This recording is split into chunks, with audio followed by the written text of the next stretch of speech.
Top quality और consistent performance के लिए सिर्फ सिल्वर पंप नाम याद रखना। हमारे साथ पुष्पेंद्र श्रीवास्तव आम आदमी पार्टी के हैं, शुभ्रांश राय कांग्रेस के और डॉक्टर सैयद जफर इस्लाम भारतीय जनता पार्टी से हमारे साथ इस वक्त मौजूद हैं।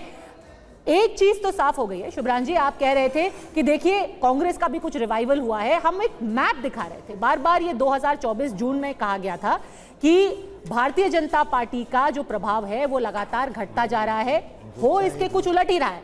एक बार हम आपको ये दिखा देते हैं कि कांग्रेस ने क्या आपको हराने के लिए भूमिका निभाई है, किस तरीके से ये वोट दिखाई दे रहे हैं कुछ की सीट्स में, वो हम आपको दिखा देते हैं। देखिए दिल्ली सीट है, नई दिल्ली सीट की हम बात करें तो यहाँ पर प्रवेश ऐसा है 30,000 वोट। हाँ, क्योंकि लेकिन मार्जिन देखा जा रहा है पद्मजा, तो अरविंद केजरीवाल को 25,999, लेकिन जो दोनों का मार्जिन देखिए, कांग्रेस का भी देखिए और आम आदमी पार्टी का भी देखिए, उसको मिला कर देखिए तो जीत का रास्ता बीजेपी, हाँ फिर भी परवेश वर्मा से कम है, लेकिन जीत का रास्ता परवेश वर्मा की तरफ खुलता है, ये आंकड़े बता रहे हैं। और जंगपुरा में भी कुछ ऐसा ही दिख रहा है। अच्छा, तो ये जोड़ करके हम दिखा रहे हैं। देखिए तो मार्जिन बेसिकली है, तरविंदर मारवा बीजेपी के जीते हैं करीब 38,000 वोटों से, और अगर मनीष सिसोदिया के 38,000 में फरहाद सूरी जो कि कांग्रेस के कैंडिडेट हैं उनके 7,500 वोट जुड़ जाते तो शायद मनीष सिसोदिया जीत सकते थे।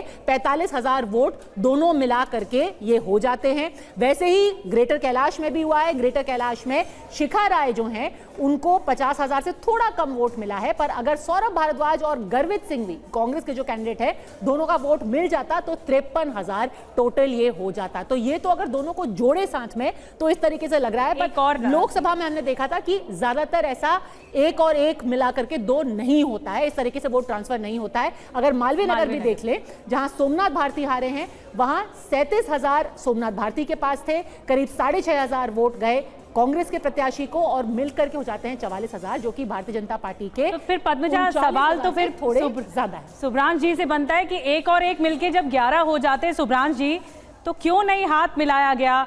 एक और एक मिलकर 2 नहीं है 11 हो जाते। हम जो आंकड़ा दिखा रहे हैं अगर आपने गौर से देखा हो तो ये फर्क है, लेकिन आप लोग तो विरोधी आपस में लड़ रहे हैं, विपक्ष साथ ही नहीं दिखाई दे रहा, तो उसका नतीजा आ गया। नहीं निधि, ऐसा नहीं है कि हम आपस में लड़ रहे हैं, क्योंकि हमेशा किसी भी व्यवस्था को बचाए रखने की जिम्मेदारी एक पार्टी या एक संस्थान पे नहीं होती है। एक इंपॉर्टेंट बात हमने आपको इसमें सुबह भी हमारे नेताओं ने आपको स्पष्ट बताया था कि हरियाणा के चुनाव भी, आप इतने सारे नंबर्स बता रहे हैं तो एक नंबर मैं आपको बताता हूँ।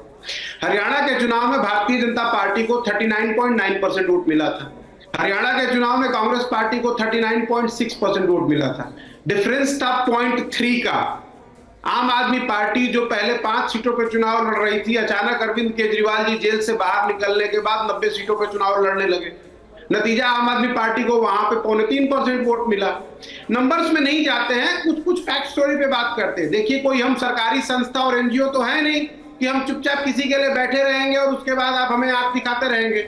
हमारी एक राजनीतिक पार्टी है, देश की सबसे पुरानी पार्टी है, हो सकता है, और वैसे भी भारतीय जनता पार्टी के साथ तो हम पूरे हिंदुस्तान में लड़ रही रहे हैं। अब लड़ाई आमने सामने की फिर से होगी, क्योंकि जब भी कभी ना कभी ये रीजनल पार्टियों के साथ ट्रायंगल बनता है। सैयद जफर इस्लाम, ये तो आपके लिए चिंता का सबब है। आप दिल्ली जीत गए, पर देखिए आप कांग्रेस ने फैसला कर लिया है कि उसका रिवाइवल होगा, आपको अकेले टक्कर देंगे, आपको स्लीपलेस नाइट्स देंगे।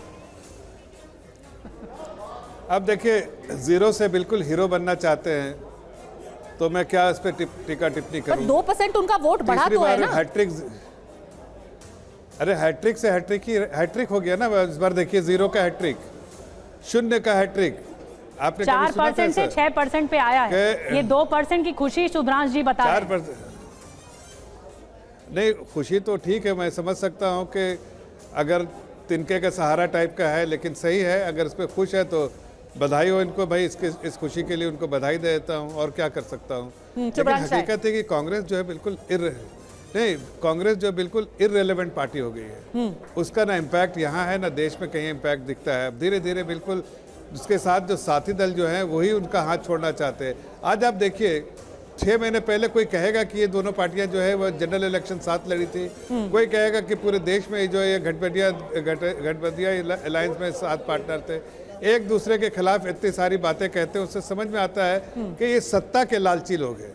सत्ता में आने के लिए ये गठबंधन करते हैं और जहाँ लगता है कि इनके फायदा नहीं नुकसान है, तो ये भारतीय जनता पार्टी में एक खास बात है, हम सत्ता के लिए नहीं, हम अगर जिसके साथ एक बार हमारा कोलिशन हुआ तो कोलिशन धर्मा को निभाते हैं। ठीक है, चाहे जीत हो चाहे हार, हम उनके साथ रहते हैं, कभी नेगेटिविटी नहीं क्रिएट करते। ये तो आप देखिए, ऐसा लग रहा है कि दोनों पार्टियां कभी एक साथ लड़ी ही नहीं थी, जिस तरह की बातें एक दूसरे को कह रहे हैं। ठीक है, देखिए वो कहते हैं हम सिद्धांत पे गठबंधन करते हैं, यहाँ पर हम दिल्ली में एक दूसरे के खिलाफ लड़ रहे हैं। देखिए पर कल पार्लियामेंट के बाहर अखिलेश जी और राहुल गांधी साथ साथ थे।